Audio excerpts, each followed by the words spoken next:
ಶ್ರೀ ಗುರುಗಣಪತಿಭ್ಯಾಂ ನಮಃ. ಶ್ರೀ ಶಾರದಾಂಬಾಯೇ ನಮಃ. ಎಲ್ಲ ನನ್ನ ಆತ್ಮೀಯ ವೀಕ್ಷಕ ಬಂಧುಗಳಿಗೆ ನಮಸ್ಕಾರ. ವೀಕ್ಷಕರೇ, ಶ್ರೀ ಪರಾಭವ ನಾಮ ಸಂವತ್ಸರ ಉತ್ತರಾಯಣ ಗ್ರೀಷ್ಮ ಋತು ನಿಜ ಜ್ಯೇಷ್ಠ ಮಾಸ ಹಾಗೂ ಆಷಾಢ ಮಾಸ ಜುಲೈ ತಿಂಗಳ ಮಾಸ ಭವಿಷ್ಯಗಳನ್ನು ತಿಳ್ಕೊಳ್ಳುವಂತಹ ಸಮಯ. ವೀಕ್ಷಕರೇ, ಜುಲೈ 14ನೇ ತಾರೀಕಿನ ತನಕ ನಿಜ ಜ್ಯೇಷ್ಠ ಮಾಸ, 15ರಿಂದ ಆಷಾಢ ಮಾಸ ಅನ್ನುವಂಥದ್ದು ಪ್ರಾರಂಭ ಆಗುತ್ತೆ. ಜುಲೈ 17ರಿಂದ ದಕ್ಷಿಣಾಯಣ ಪ್ರಾರಂಭ ಆಗುವಂತಹ ಸಮಯ. ಇನ್ನು ಜುಲೈ ತಿಂಗಳಲ್ಲಿ ಬದಲಾಗುವ ಗ್ರಹಗಳನ್ನು ನೋಡೋದಾದರೆ 4ನೇ ತಾರೀಕು ಶುಕ್ರ ಸಿಂಹರಾಶಿಯನ್ನು ಪ್ರವೇಶ ಮಾಡ್ತಾನೆ. 7ನೇ ತಾರೀಕು ಬುಧ ಕರ್ಕಾಟಕ ರಾಶಿಯಿಂದ ರೆಟ್ರೋಗೇಷನ್ ಅಂದರೆ ವಕ್ರನಾಗಿ ಮಿಥುನ ರಾಶಿಗೆ ಬರ್ತಾನೆ. ಸಂಪೂರ್ಣ 1 ತಿಂಗಳ ಕಾಲ ಶುಕ್ರ ಮತ್ತು ಬುಧ ಇಬ್ಬರೂ ಕೂಡ 4 ಮತ್ತು 7ನೇ ತಾರೀಕಿನಿಂದ ಈ ತಿಂಗಳ ಅಂತ್ಯ ಭಾಗದ ತನಕ ಅದೇ ರಾಶಿಯಲ್ಲಿ ಸಂಚಾರ ಮಾಡ್ತಾರೆ. ಜುಲೈ 17ನೇ ತಾರೀಕು ಸೂರ್ಯ ಕರ್ಕಾಟಕ ರಾಶಿಯನ್ನು ಪ್ರವೇಶ ಮಾಡ್ತಾನೆ. ಈ ಎಲ್ಲ ಬದಲಾಗುವಂತಹ ಗ್ರಹಗಳಿಂದ ಜುಲೈ ತಿಂಗಳಲ್ಲಿ ತುಲಾರಾಶಿಯವರ ಮಾಸ ಭವಿಷ್ಯ ಹೇಗಿರುತ್ತೆ ಅಂತ ನೋಡೋಣ. ತುಲಾರಾಶಿಯವರಿಗೆ ಈಗ ಗುರುಬಲ ಅನ್ನುವಂಥದ್ದು ಇರೋದಿಲ್ಲ. ಇದು ಪ್ರಾರಂಭ ಆಗೋದು ಅಕ್ಟೋಬರ್ ನಂತರ. ಆರೋಗ್ಯ ಮತ್ತು ಮಾನಸಿಕ ನೆಮ್ಮದಿ, ಹಣಕಾಸಿನ ವಿಚಾರ ಇದೆಲ್ಲದಕ್ಕೂ ಬರೋದಾದರೆ ಲಗ್ನ ರಾಶಿಯ ಅಧಿಪತಿಯಾದಂತಹ ಶುಕ್ರ ಏಕಾದಶ ಲಾಭಸ್ಥಾನದಲ್ಲಿರ್ತಾನೆ. ಇದು ಬಹಳ ಒಳ್ಳೆಯದು. ಈ ತಿಂಗಳಲ್ಲಿ ಅಷ್ಟಮ ಕುಜದೋಷ ಅನ್ನುವಂಥದ್ದು ಮಾತ್ರ ನಡೀತಾ ಇರುತ್ತೆ. ಕುಜ ಒಬ್ಬನೇ ನೆಗೆಟಿವಲ್ಲಿ ಇರುವಂಥದ್ದು ತುಲಾರಾಶಿಯವರಿಗೆ.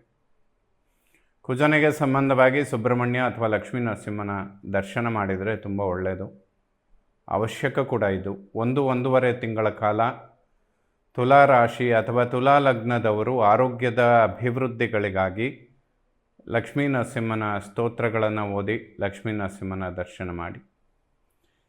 ವಾಕ್ಯಗಳಿಂದ ಸ್ವಲ್ಪ ಕುಟುಂಬದಲ್ಲಿ ನಿಷ್ಠೂರಗಳನ್ನು ಕಾಣೋದಕ್ಕೆ ಕಾರಣಗಳಿರುತ್ತೆ ಅಷ್ಟಮ ಕುಜದೋಷದ ಪ್ರಭಾವದಿಂದ. ಮತ್ತು ಅನಿರೀಕ್ಷಿತವಾಗಿ ಖರ್ಚುಗಳು ಸ್ವಲ್ಪ ಜಾಸ್ತಿ ಆಗುತ್ತೆ ತುಲಾರಾಶಿಯವರಿಗೆ.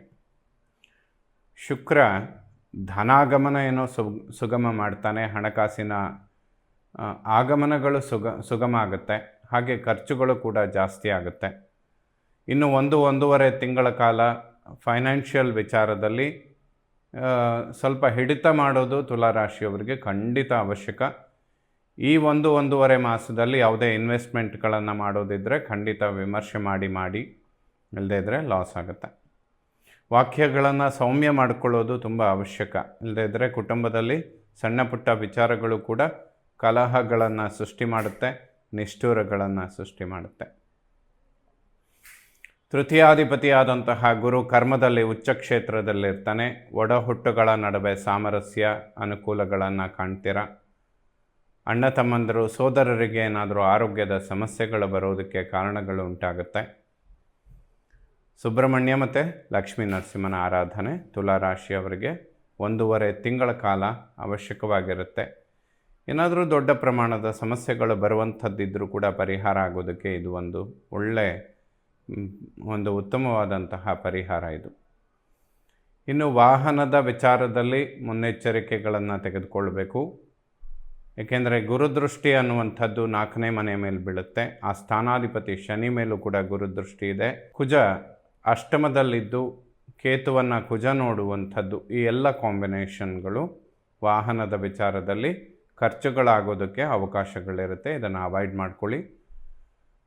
ಮಾತೃಕ್ಷೇಮ ಅಂದರೆ ತಾಯಿಗೆ ಆರೋಗ್ಯದಲ್ಲಿ ಅಭಿವೃದ್ಧಿಗಳನ್ನು ಖಂಡಿತವಾಗ್ಲೂ ನಿರೀಕ್ಷೆ ಮಾಡ್ಬೋದು. ಯಾವುದಾದ್ರೂ ಪ್ರಾಪರ್ಟಿ, ಮನೆ ಕಟ್ಟುವ ವಿಚಾರ ಅಥವಾ ಭೂಮಿ ಖರೀದಿ ಮಾಡುವಂಥದ್ದಿದ್ದರೆ ತುಲಾರಾಶಿಯವರಿಗೆ ಬೆಸ್ಟ್ ಟೈಮ್ ಅಂದರೆ ಅಕ್ಟೋಬರ್ ನಂತರ. ಅಲ್ಲಿ ತನಕ ಯಾವುದೇ ಈ ವ್ಯವಹಾರಗಳನ್ನು ಮಾಡದೇ ಇದ್ದರೆ ಉತ್ತಮ. ಸಂತಾನ ಮತ್ತು ವಿದ್ಯಾರ್ಜನೆ ಮಾಡುವಂತಹ ಮಕ್ಕಳಿಗೂ ಕೂಡ ಗುರುವಿನ ಅನುಗ್ರಹ ಆಗುವಂಥದ್ದು, ಗುರುಗಳ ದರ್ಶನ ಮಾಡುವಂಥದ್ದು ಅವಶ್ಯಕವಾಗುತ್ತೆ. ಗುರು ಶಾಂತಿ ಮಾಡಿಕೊಳ್ಳುವಂಥದ್ದು ಶುಭ ತುಲಾರಾಶಿಯವರಿಗೆ. ಯಾಕೆಂದರೆ ಕರ್ಮದಲ್ಲೇ ಗುರು ಉಚ್ಚನಾಗಿರ್ತಾನೆ. ಗುರುತರವಾದ ಕರ್ಮಗಳನ್ನು ಮಾಡಿದರೆ ಅನುಕೂಲಗಳನ್ನು ನಿರೀಕ್ಷೆ ಮಾಡ್ಬೋದು. ಸಂತಾನದ ಅಂಚಿನಲ್ಲಿರುವಂಥವರಿಗೂ ಕೂಡ ಈ ಡಿಸೆಂಬರ್ ತನಕ ಸರ್ಪದೋಷಗಳು ಸ್ವಲ್ಪ ಜಾಸ್ತಿ ಇರುತ್ತೆ. ಮಕ್ಕಳ ಆರೋಗ್ಯ, ಎಜುಕೇಷನ್, ವಿದ್ಯಾಭ್ಯಾಸ ಇದರ ಬಗ್ಗೆ ಹೆಚ್ಚಿನ ಗಮನ ಕೊಡುವಂಥದ್ದು ಸೂಕ್ತ. ಲಕ್ಷ್ಮೀ ನರಸಿಂಹನ ದರ್ಶನ ಮಾಡಿದರೆ ತುಂಬ ಒಳ್ಳೆಯದಾಗುತ್ತೆ. ಯಾವುದೇ ಶತ್ರುಬಾಧೆಗಳಿರೋದಿಲ್ಲ. 6ನೇ ಮನೆಯಲ್ಲಿ ಶನಿ, 6ರ ಅಧಿಪತಿ ಗುರು ಉಚ್ಚಕ್ಷೇತ್ರದಲ್ಲಿರ್ತಾನೆ. ಶತ್ರುಗಳು ಕೂಡ ಮಿತ್ರರಾಗುವಂತಹ ಸಮಯ ಅಂತ ಹೇಳ್ಬೋದು. ಅಂದರೆ ಅಷ್ಟು ಚೆನ್ನಾಗಿದೆ, ಒಬ್ಬರಿಂದ ಒಬ್ಬರಿಗೆ ಸಹಾಯಗಳು ಉಂಟಾಗುತ್ತೆ ಅಂತ ಕೂಡ ಹೇಳ್ಬೋದು. ಇನ್ನು ದಾಂಪತ್ಯ ಜೀವನ ಸಾಮರಸ್ಯ, ಸಪ್ತಮಾಧಿಪತಿ ಅಷ್ಟಮದಲ್ಲಿದ್ದಾನೆ. ಈ ಸಮಯಗಳನ್ನು ಎಷ್ಟು ಸೌಮ್ಯವಾಗಿ ಕಳಿತೀರಾ ಅಷ್ಟು ನೆಮ್ಮದಿಯನ್ನು ಕಾಣ್ತೀರಾ. ನಿಷ್ಠುರಗಳು, ವಾಗ್ವಾದಗಳು, ಸಮಸ್ಯೆಗಳು ಇದೆಲ್ಲ ಜೀವನ ಪರ್ಯಂತ ಇರುವಂಥದ್ದೇ. ಆದರೆ ಈ ಸಮಯದಲ್ಲಿ ತುಲಾರಾಶಿಯವರು ವಾಗ್ವಾದಗಳನ್ನು ಮಾಡದೇ ಇದ್ದರೆ ಉತ್ತಮ. ಅನವಶ್ಯಕ ಆರೋಗ್ಯ ಮತ್ತು ನೆಮ್ಮದಿಯ ಮೇಲೆ ಸಮಸ್ಯೆಗಳುಂಟಾಗತ್ತೆ. ಇದನ್ನು ಅವಾಯ್ಡ್ ಮಾಡ್ಕೊಳ್ಳಿ. ವಾಕ್ಯಗಳನ್ನು ಸೌಮ್ಯ ಮಾಡಿ. ಇಲ್ಲ ದಂಪತಿಗಳ ನಡುವೆ ಆರೋಗ್ಯದ ವ್ಯತ್ಯಾಸಗಳು, ಏನಾದರೂ ರಕ್ತದೋಷಗಳು ಇಂಥದ್ದು ಬರೋದಕ್ಕೆ ಅವಕಾಶ ಇರುತ್ತೆ. ಕುಜನನ್ನು ರಕ್ತಕಾರಕ ಅಂತ ಹೇಳ್ತೇವೆ. ಅವನು ಅಷ್ಟಮದಲ್ಲಿರುವಂಥದ್ದು ನೆಗೆಟಿವ್ಗಳನ್ನು ಕೊಡ್ತಾನೆ. ಹಾರ್ಮೋನ್ ಇಂಬ್ಯಾಲೆನ್ಸ್ಗಳಾಗ್ಬೋದು ಅಥವಾ ಸಣ್ಣ ಪುಟ್ಟ ಗರ್ಭಕೋಶದ ಸಮಸ್ಯೆಗಳು, ಇದೆಲ್ಲ ದಂಪತಿಗಳ ನಡುವೆ ತುಲಾರಾಶಿಯವರಿಗೆ ಸ್ವಲ್ಪ ಆರೋಗ್ಯದ ಏರುಪೇರುಗಳನ್ನು ಕೊಡುತ್ತೆ. ಲಕ್ಷ್ಮೀ ನರಸಿಂಹ ಮತ್ತು ದುರ್ಗಾ ಪರಮೇಶ್ವರಿಯ ದರ್ಶನ ಮಾಡಿದರೆ ಇದಕ್ಕೆ ಒಂದು ರೆಮಿಡಿ ಖಂಡಿತ ಸಿಗುತ್ತೆ. ಮೃತ್ಯುಸ್ಥಾನದಲ್ಲಿ ಕುಜನ ಸಂಚಾರ, ಅಷ್ಟಮಾಧಿಪತಿ ಶುಕ್ರ ಕೇತುಗ್ರಸ್ತ, ಅವನ ಮೇಲೆ ಕುಜನ ದೃಷ್ಟಿ ಬೀಳುತ್ತೆ. ಅಂದರೆ ಲಗ್ನ ರಾಶಿಯ ಅಧಿಪತಿಯನ್ನೂ ಕುಜ ನೋಡ್ತಾನೆ ಅಷ್ಟಮದಲ್ಲಿ ಕೂತು. ಈ ಕಾಂಬಿನೇಷನ್ ಯಾವತ್ತಿದ್ರೂ ಆರೋಗ್ಯದ ಸಮಸ್ಯೆಗಳು ಅಥವಾ ಹೆಲ್ತ್ ಇಶ್ಯೂಸನ್ನು ಕೊಡೋದಕ್ಕೆ ಕಾರಣ ಇರುತ್ತೆ. ಅದಕ್ಕೆ ಮುಖ್ಯವಾಗಿ ದುರ್ಗಾ ಪರಮೇಶ್ವರಿಯ ದರ್ಶನ ಮಾಡುವಂಥದ್ದು ತುಂಬ ಒಳ್ಳೆಯದನ್ನು ಮಾಡುತ್ತೆ. ಈ ದೊಡ್ಡ ಪ್ರಮಾಣದ ಏನಾದರೂ ಸಮಸ್ಯೆಗಳು ಬರುವಂಥದ್ದಿದ್ದರೂ ಕೂಡ ಅದು ಅವಾಯ್ಡ್ ಆಗುತ್ತೆ ತುಲಾರಾಶಿಯವರಿಗೆ. ಭಾಗ್ಯದಲ್ಲಿ ಬುಧ ಉಚ್ಚನಾಗಿದ್ದು ಬುಧಾದಿತ್ಯ ಯೋಗ ಅನ್ನುವಂಥದ್ದು ನಡೀತಾ ಇರುತ್ತೆ. ಭಾಗ್ಯೋದಯಗಳನ್ನು ಕೊಡುತ್ತೆ. ಉದ್ಯೋಗದಲ್ಲಿ ಏನೇ ಸಮಸ್ಯೆಗಳಿದ್ದರೂ ಕೂಡ ಒಂದು ಉದ್ಯೋಗ ಕ್ಷೇತ್ರದಲ್ಲಿ ಒಂದು ಹಿಡಿತ ಅನ್ನುವಂಥದ್ದು ಸಿಗುತ್ತೆ.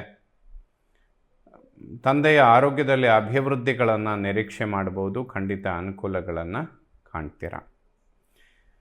ವಿವಾಹ ಇಂತಹ ಮಂಗಳ ಕಾರ್ಯಗಳಿಗೆ ತುಲಾರಾಶಿಯವರು ಅಕ್ಟೋಬರ್ ತನಕ ವೆಯ್ಟ್ ಮಾಡಬೇಕು. ನೆಕ್ಸ್ಟ್ ಜಾನ್ವರಿ ಒಳಗಡೆ ಒಂದು ಒಳ್ಳೆ ಟೈಮ್ ಬರುತ್ತೆ.